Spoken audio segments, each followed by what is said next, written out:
देश दुनिया की तमाम बड़ी खबरों को देखने के लिए हमारे चैनल को सब्सक्राइब करें और बेल आइकन को दबाएं ताकि सबसे बड़ी खबर सबसे पहले आप तक पहुंच सके। आइए आपको दिखाते हैं इस वक्त की सबसे बड़ी खबर। देश फतवे की राजनीति बंद करवा चुका, महिला आरक्षण बिल पर हुई चर्चा में सीएम योगी ने विपक्ष को चेताया। विशेष सत्र आज आहूत किया गया है एक महत्वपूर्ण मुद्दे पर। अभी चर्चा की शुरुआत ही नहीं हुई है कि हमारे प्रतिपक्ष के नेता और उनके सदस्य उतावले दिखाई दे रहे हैं। लेकिन इस महत्वपूर्ण मुद्दे पर सदन में चर्चा हो, उन कारकों को चिन्हित किया जाए जो महिला स्वावलंबन और उनके सशक्तिकरण में बाधक हैं। इस दृष्टि से देश के सबसे बड़े विधानमंडल की अपनी एक भूमिका है और उस भूमिका को ध्यान में रखते हुए हम सब उसका आत्ममंथन कर सकें। आज एक दिवसीय सदन के माध्यम से जो एक शुरुआत प्रारंभ हो रही है, मैं सबसे पहले अध्यक्ष जी आपका हृदय से आभार व्यक्त करता हूं। सभी माननीय सदस्यों का इस एक दिवसीय विशेष सत्र में जो आधी आबादी के लिए समर्पित है, मैं हृदय से अभिनंदन भी करता हूं।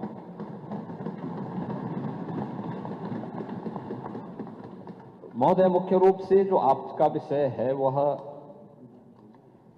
हमें समग्रता के साथ अगर हम देखेंगे तो यह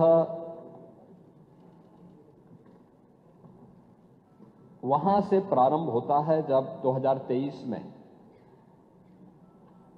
केंद्र सरकार ने नारी शक्ति वंदन अधिनियम का एक महत्वपूर्ण प्रस्ताव पारित करते हुए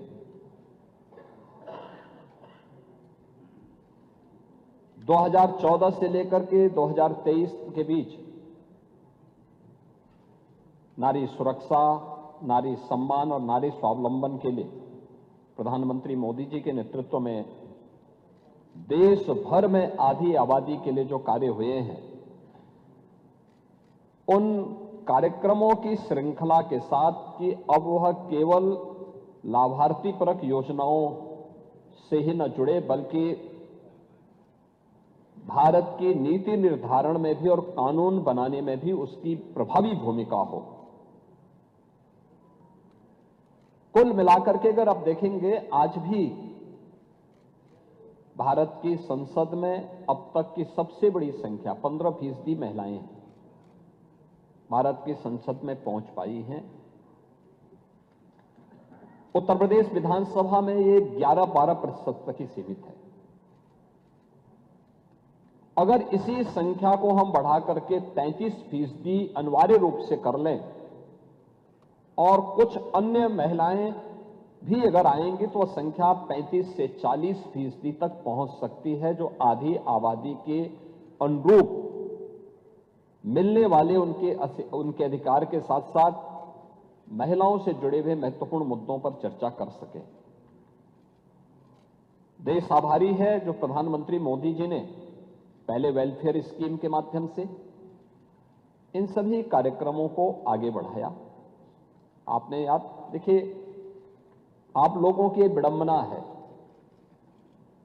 कि आधी आबादी के उन्नयन के लिए, उनके उत्थान के लिए, उनकी गरिमा के लिए, उनके सम्मान के लिए, उनकी सुरक्षा के लिए, उनके स्वावलंबन के लिए उठाए जाने वाले किसी भी प्रगतिशील कदम का समाजवादी पार्टी, कांग्रेस और इंडी गठबंधन हमेशा विरोध करता है।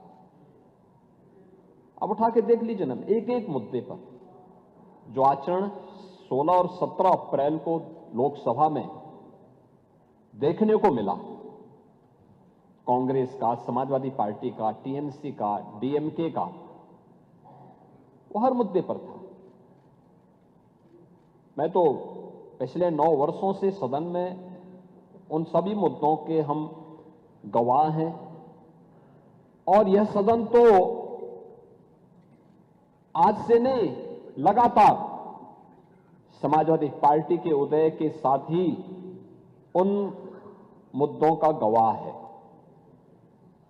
जो आपके महिला विरोधी आचरण को प्रस्तुत करता है।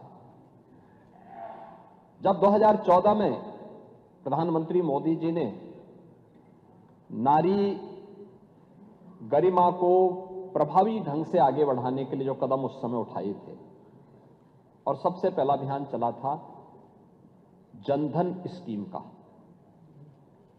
आजादी के बाद पहली बार हुआ था जब महिलाओं के बैंक में अकाउंट खुल सके। उस समय भी कांग्रेस ने, समाजवादी पार्टी ने उसका विरोध किया, दुष्प्रचार किया। क्या होता था उससे पहले?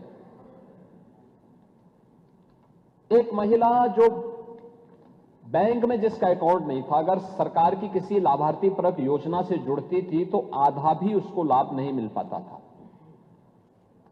और हमारे नेता प्रतिपक्ष तो सीनियर विधायक हैं, आप तो इस बात को जानते हैं कि उनके लिए वृद्धावस्था पेंशन या विधवा पेंशन जो मिलती थी, आपके समय में 300 रुपये थी, उससे पहले 100 रुपया थी,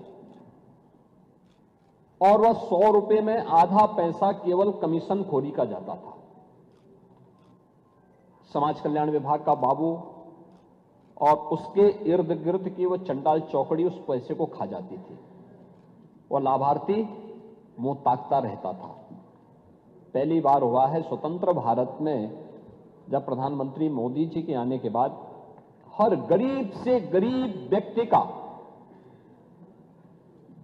जीरो अकाउंट खुला, जीरो बैलेंस में अकाउंट खुला,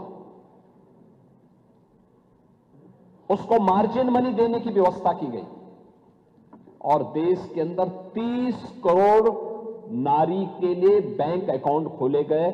आप लोगों ने तब भी मजाक बनाया था, तब भी आप लोगों ने इसका मजाक बनाया था कि साहब देखिए ये अपमान हो रहा है महिलाओं का। कहां है 15 लाख रुपए? यही तो कहा था आप लोगों ने, ये मुद्दे उछाले थे।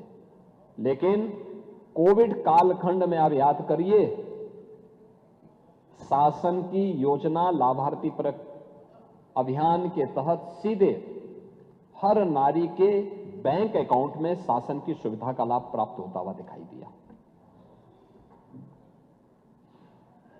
दूसरा, जब 2014 में 2 अक्टूबर 2014 में प्रधानमंत्री मोदी जी ने स्वच्छ भारत अभियान प्रारंभ किया था। स्वच्छ भारत अभियान के अंतर्गत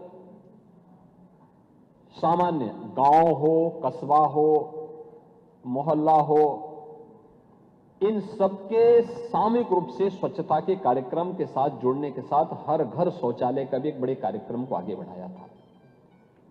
समाजवादी पार्टी ने तब भी विरोध किया था।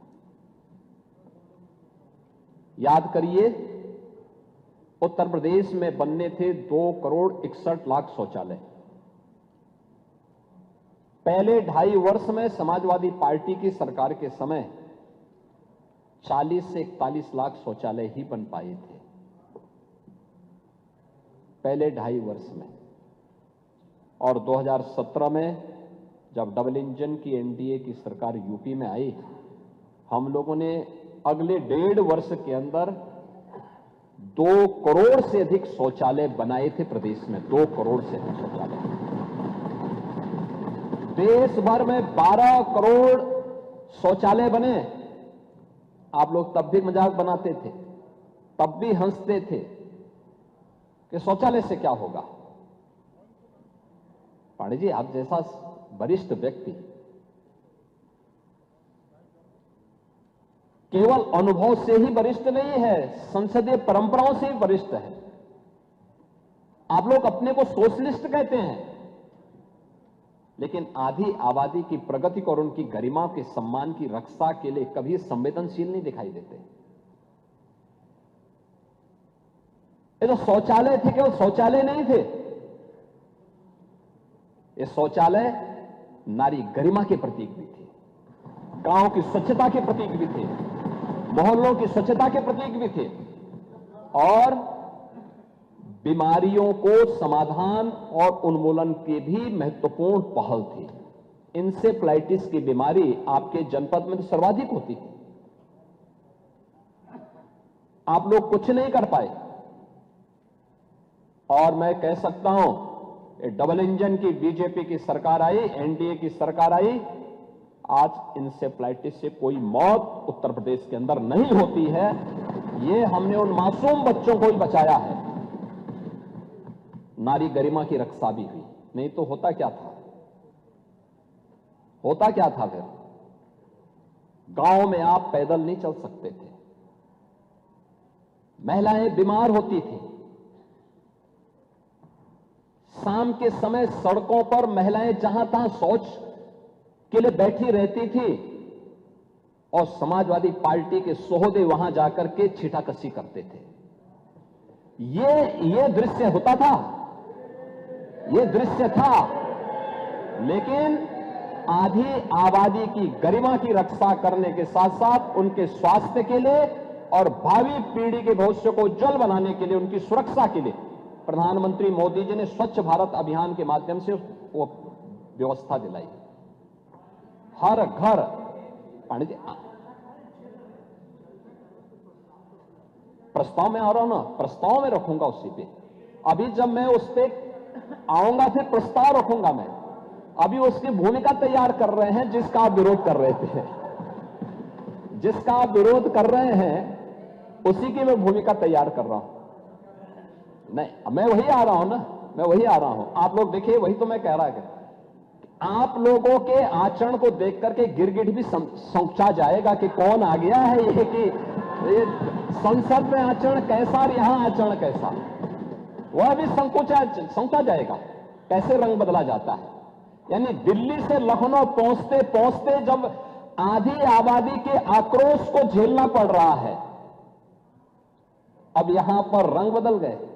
अब कह रहे हैं 33% आरक्षण होना चाहिए। सदन में विरोध क्यों किए? क्यों सदन में विरोध किए?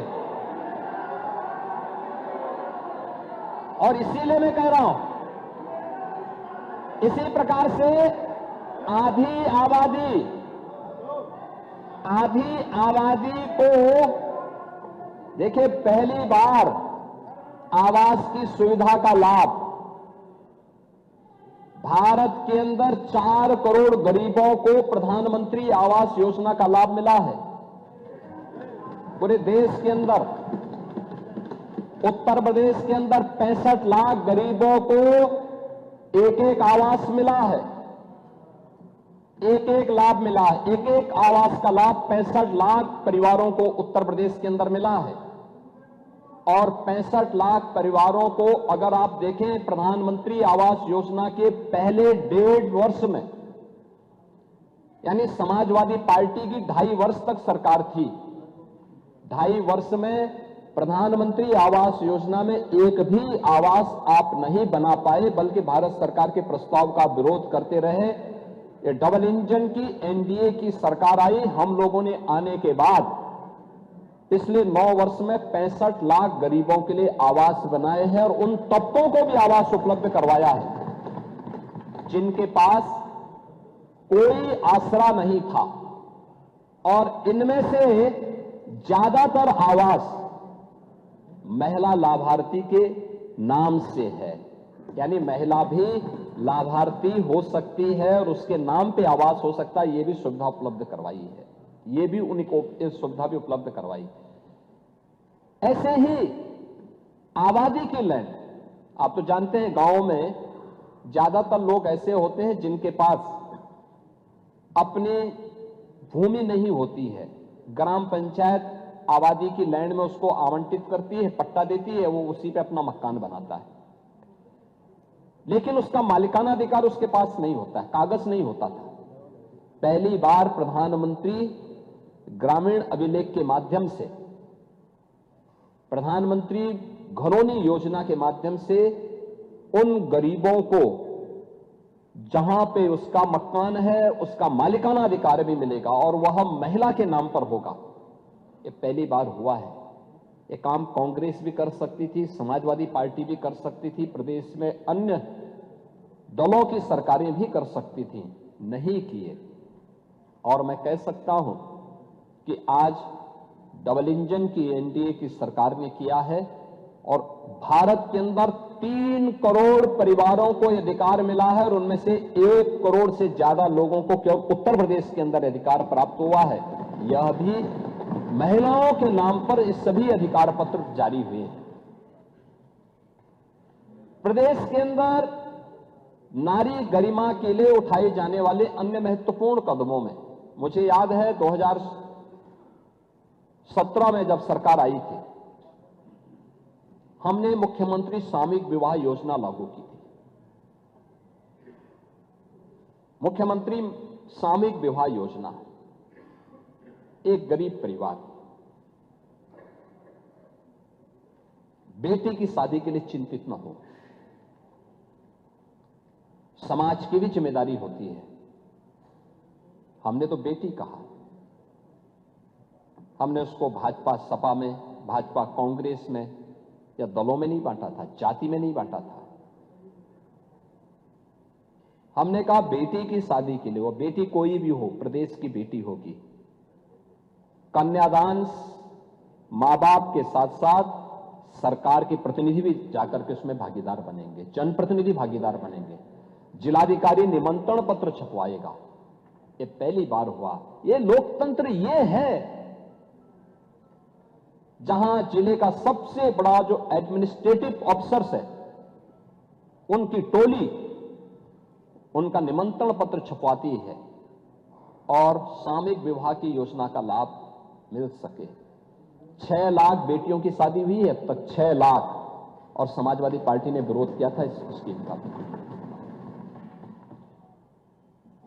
समाजवादी पार्टी ने विरोध किया था, आप तब भी विरोध किए थे।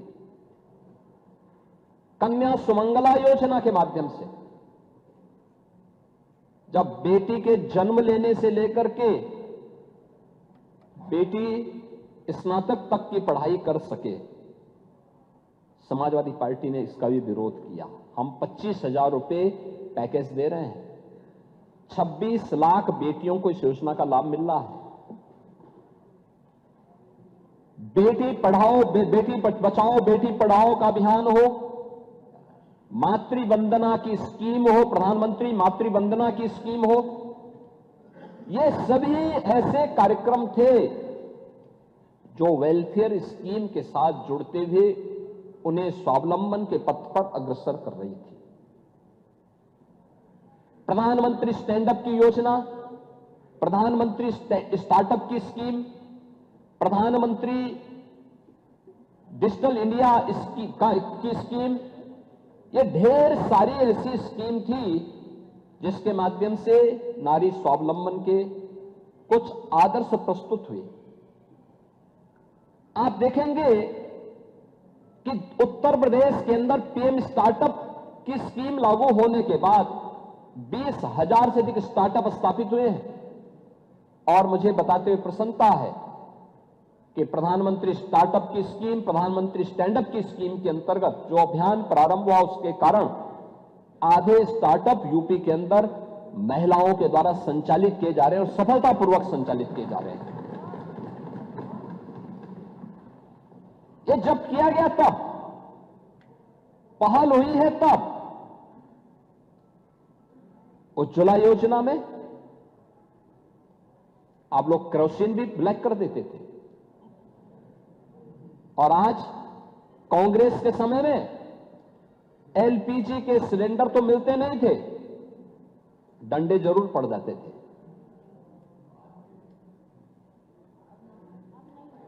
पांडे जी, आप सच्चाई स्वीकार कर, कम से कम इस उम्र में तो सच्चाई स्वीकार कर लेना चाहिए, उम्र का ध्यान रखें।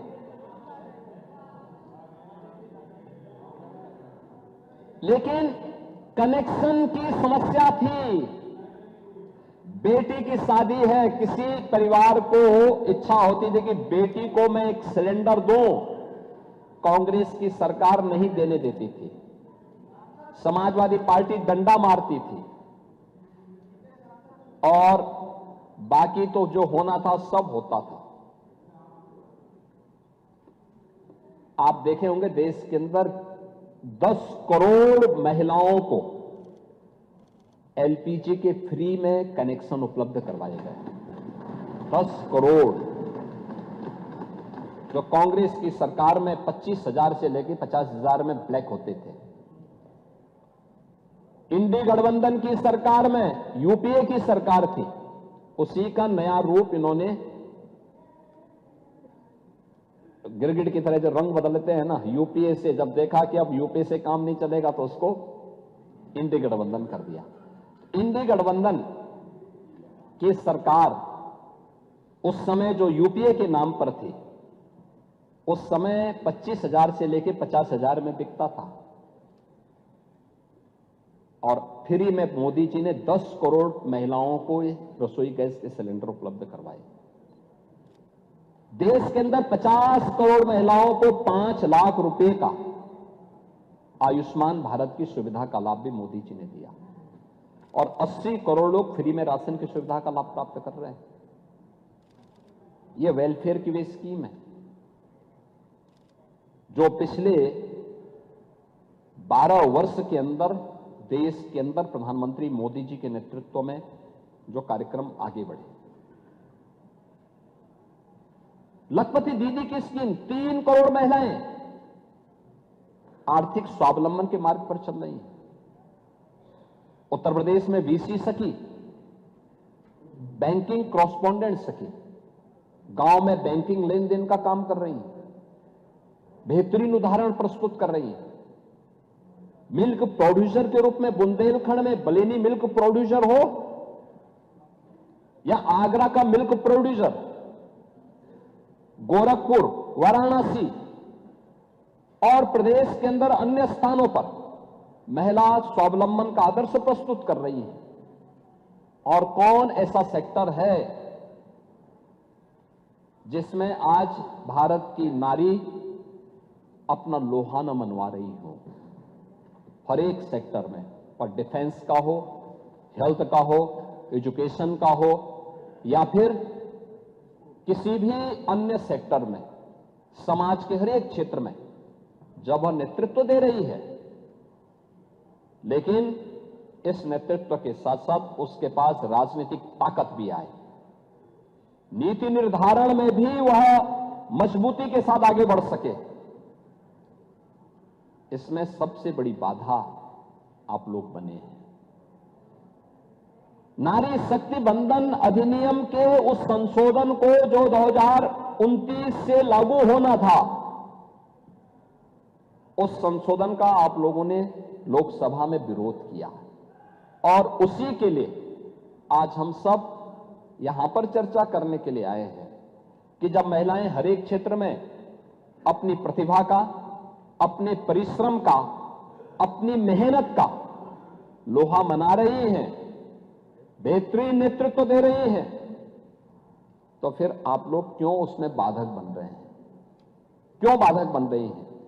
वेलफेयर स्कीम से लेकर के अब वे समाज में नेतृत्व की सामर्थ्य भी विकसित कर सकें, इसके लिए उनको अधिकार मिलना चाहिए। और इस दिशा में जो प्रयास प्रारंभ हुआ है, उस प्रयास के लिए सबसे पहले हम प्रधानमंत्री मोदी जी के द्वारा उठाए गए इन कदमों के प्रति, उनके प्रति आभार व्यक्त करते हैं कि उन्होंने आधी आबादी को उनका अधिकार दिलाने के लिए 2023 में नारी शक्ति बंधन अधिनियम पारित किया, और जब 29 में इसको लागू करने के लिए एक आवश्यक प्रस्ताव लेकर के आए, तो उसमें कांग्रेस, समाजवादी पार्टी और ये सभी दल उसमें बाधक बन गए। क्योंकि मैंने पहले भी कहा कि आप सबका चेहरा तो बोलने के कुछ और हैं, दिखाने के कुछ और हैं। आप लोग यही सब करते रहे हैं, अनावश्यक मुद्दे से उसको, नैरेटिव को बदलने का प्रयास करते हैं, लेकिन प्रदेश ही नहीं देश आपकी इस हरकत को जानता है, एक एक कारनामों को जानता है। और खासतौर पर जब मैं समाजवादी पार्टी की बात करता हूं,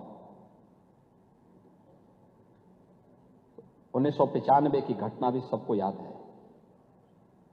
जब प्रदेश की पहली दलित मुख्यमंत्री के साथ स्टेट गेस्ट हाउस कांड हुआ था।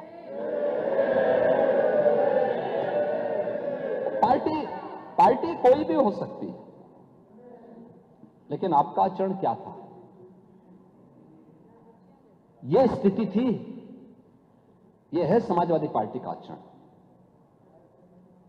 समाजवादी पार्टी के नेताओं के वक्तव्यों को अगर आप देखेंगे, आप याद करिए उस समय की बहुजन समाज पार्टी की नेत्री जो बाद में प्रदेश की मुख्यमंत्री बनी, भारतीय जनता पार्टी ने उनको सपोर्ट किया कि हां, एक दलित की बेटी को सम्मान मिलना चाहिए, और वहां आगे बढ़े। देखो भाई, सवाल यह है कि उनकी बैसाखी पे सरकार तो सत्ता चला रही थी। यह नैतिक दायित्व तो आप लोगों का था, लेकिन आप लोगों की राक्षसी वृत्ति पर लगाम लगाने के लिए तात्कालिक रूप से आवश्यक था कि भारतीय जनता पार्टी उन्हें सपोर्ट करे, और भारतीय जनता पार्टी के नेतृत्व ने उस समय उस प्रकार की सहृदयता का परिचय दिया। स्वर्गीय ब्रह्मदत्त द्विवेदी जी अपनी जान पर खेल करके समाजवादी पार्टी के गुंडों से भिड़े थे स्टेट गेस्ट हाउस में। तब जाकर के सुश्री मायावती जी सुरक्षित हो पाई थी। यह स्थिति थी आपकी। आप लोग किस नारी गरिमा की बात करते हैं? कौन सी नारी गरिमा की आप बात करते हैं? और एक लंबी फेरस्त है इसके बारे में। तो आपके समय में 2014 में, ज्यादा दिन नहीं हुए, तब भी स्पीकर आप ही थे। बदायूं में जो घटना घटित हुई थी, अंतर्राष्ट्रीय स्तर पर मामला गूंजा था। आपके नेताओं के बयान क्या आए थे? किस प्रकार के गैर जिम्मेदाराना बयान आते थे? नारी सुरक्षा के साथ कोई समझौता नहीं हो सकता। नारी आधी आबादी को मिलने वाले सम्मान को प्रोत्साहित किए जाने की बजाय आप लोग हतोत्साहित करते हैं, उसमें बाधक बनते हैं। और किस प्रकार से आप लोगों ने प्रस्ताव भी चेयर से अध्यक्ष जी ने भी आपको बताया किस तरीके से आप अनुसूचित जाति जनजाति के लोगों पर डकैती डलवाने का काम कर रहे थे। प्रस्ताव तो आप ही की अध्यक्षता में यह सदन पारित करवा के भेज रहा था तत्कालीन कांग्रेस सरकार के पास। यह आचरण था आप लोगों का। अनुसूचित जाति जनजाति को उसका अधिकार मिले, महिलाओं को उसका अधिकार मिले, पिछड़ों को प्राथमिकता मिले, वंचितों को वरीयता मिले। यही तो एनडीए की सरकार की प्राथमिकता है और यही प्रतिबद्धता है। ये नारी शक्ति बंधन अधिनियम उसी प्रतिबद्धता का परिणाम है और उसी को प्रस्तुत करने के लिए हम सब यहां पर आए हैं। मैं तो औचक हूं इस बात को लेकर के। आप लोग बात करते हैं, याद रखना, आप सभी लोग महिलाओं के साप से शापित हैं। और मैं इसलिए कह रहा हूं कि कांग्रेस की दुर्गति आप देख रहे हैं। 40 साल हो गए हैं, 40 साल उत्तर प्रदेश कांग्रेस के देश से लगातार बंजर होता जा रहा है। मैं वही कह रहा हूं ना, इसलिए बंजर हो रहा है। और कमोबेश आपने अब कांग्रेस का अनुसरण करना शुरू कर दिया है, तो आपको भी उसी बंजर दिशा में जाना ही जाना है, यह तय है। कांग्रेस के पतन का कारण क्या था? एक मुस्लिम महिला के साथ वही अत्याचार पर मौलवियों के सामने घुटना टेक करके नाक रगड़ने की प्रवृत्ति। सावानो प्रकरण में आप लोगों ने एक मुस्लिम महिला के साथ जो अन्याय किया था,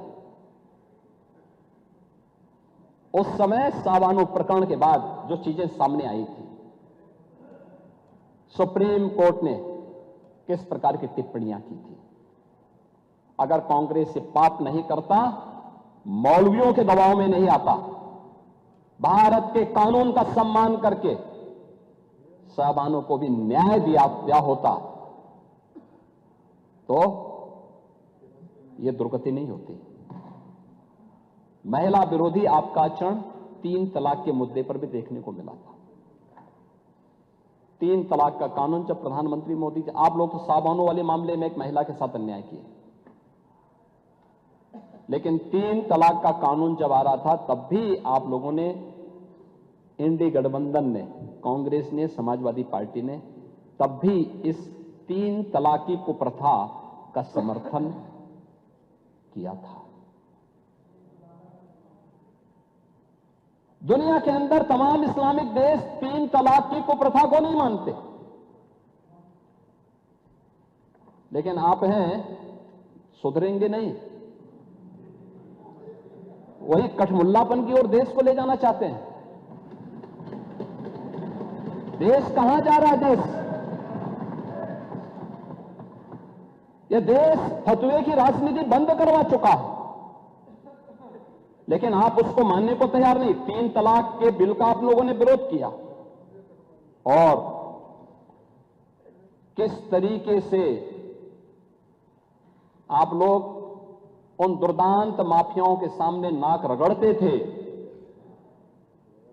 यहां पे तो समाजवादी पार्टी की ही विधायक श्रीमती पूजा पाल उसका सबसे बड़ा उदाहरण है। एक गुंडा और एक माफिया के सामने समाजवादी पार्टी किस प्रकार से नतमस्तक होती थी जब स्वर्गीय राजूपाल की हत्या होती है। आप लोग यानी उस पूजा पाल की आंखों के आंसुओं को भी नहीं पहुंच पाए थे। आप लोगों की कोई सहानुभूति नहीं थी। आप जाति के नाम पे समाज को बांटते हैं, लेकिन आपकी सहानुभूति वास्तव में महिलाओं के प्रति नहीं है, पिछड़ों के प्रति नहीं है, दलितों के प्रति नहीं है। स्टेट गेस्ट हाउस कांड और पूजा पाल का प्रकरण और इस प्रकार के अनेक उदाहरण ऐसे हैं जो आप सबके सामने, आपके नेताओं के बयान, जेल की यात्रा कर रहे आजम खान के बयान हो, आपके पूर्व सांसद एसटी हसन के बयान हो, मुंबई में अबू आजमी के लगातार महिला विरोधी बयान हो, या फिर आप लोगों के वे सभी नेताओं के बयान, जिसके बारे में मैं तो कह सकता हूं कि काले कर्मों से जो राजमहल सजाते हैं वही इतिहास में कलंक बन जाते हैं। और यही कलंक बनने का काम आप लोगों ने 17 अप्रैल को लोकसभा के अंदर समाजवादी पार्टी ने, कांग्रेस ने, डीएमके ने, टीएमसी ने बनने का काम किया है, जहां पर नारी गरिमा के लिए, नारी सशक्तिकरण के लिए उठाए जाने वाले एक महत्वपूर्ण प्रस्ताव को आप लोगों ने सदन के अंदर गिरा करके इस तरीके से अपमानित करने का काम किया था। प्रस्ताव गिरा, उसके बाद आप लोगों ने बधाइयां दी एक दूसरे को, यानी हमने महिला आरक्षण विधेयक पारित नहीं होने दिया, इसके लिए बधाई दी जा रही थी। विजुअल्स दिखाए गए उस प्रकार के, नारेबाजी कर रहे थे आप लोग। यह आचरण था आप लोगों का, और इसीलिए मैं उसी बात को लेकर कहता हूं कि जो आप लोगों का आचरण है, उस आचरण के खिलाफ आज पूरा सदन ही नहीं, पूरा देश आहत है। और उसी आहत की श्रृंखला में आज हम सब यहां पर इस सदन में उस चर्चा को आगे बढ़ाने के लिए आप यहां पर आए हैं। एक फिरस्त कुछ और आप लोगों के उन बयानों की ओर भी मैं ध्यान दिलाना जरूर चाहूंगा, जो समय समय पर आप लोग बोलते रहे हैं, और किस तरीके के बयान आप लोगों के रहे हैं। ये वास्तव में आप लोग नारी गरिमा की बात करते हैं। देखिए, बदायूं में मई 2014 में 14 और 15 वर्ष की 2 बालिकाओं के साथ चचेरी बहनें थी। खेतिहर मजदूर की बेटी थी, शौचालय की सुविधा गांव में नहीं, घर के पास नहीं थी, और उन बेटियों के साथ किस प्रकार की घटनाएं घटित हुई थी, और उन सभी उसको लेकर के दुनिया ने उस मुद्दे को उस समय उठाया था। और उस समय आप लोगों ने किस प्रकार के बुलंदशहर के मामले में, बुलंदशहर में जुलाई 2016 में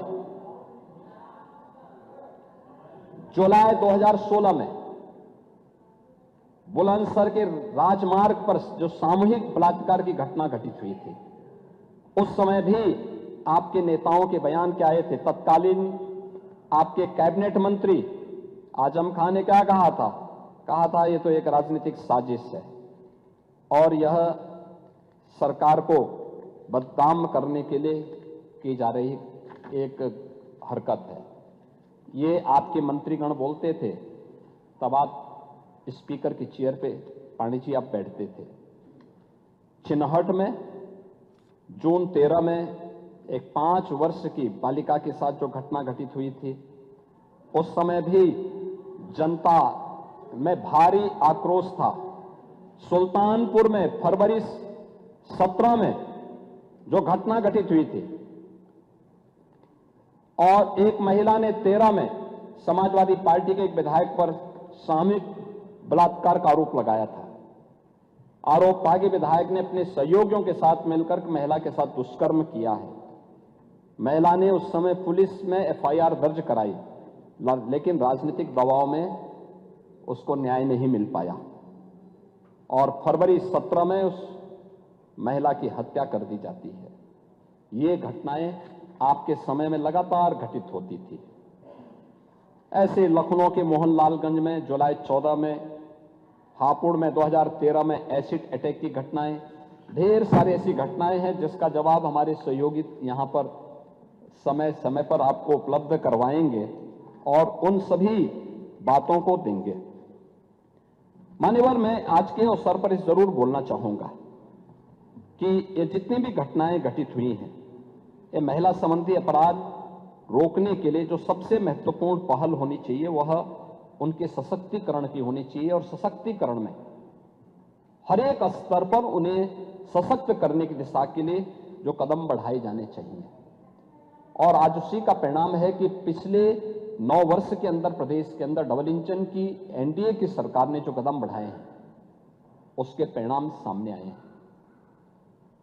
प्रदेश में तो हर व्यक्ति जानता है 17 के पहले क्या स्थिति थी, और मैं तो पहले भी बोलता हूं, नाराही चल गया था यूपी में, तो देख सपाई बिटिया घबराई। अब ये मैं थोड़ा बोलता हूं, पब्लिक बोलती थी। क्या ये सच नहीं था कि मध्य यूपी और पश्चिमी यूपी के अंदर कोई भी सजग अभिभावक अपनी बेटी को पढ़ने के लिए तो दूर छात्रावास में भेजता था या रिश्तेदारी के पास यूपी के पास बाहर भेजता था, यूपी के अंदर नहीं पढ़ा पाता था, नहीं हो पाता था। प्लान की घटनाएं क्या संकेत करती थी? ये यूपी के अंदर की अराजकता को, 17 के पहले की अराजकता को बताता था।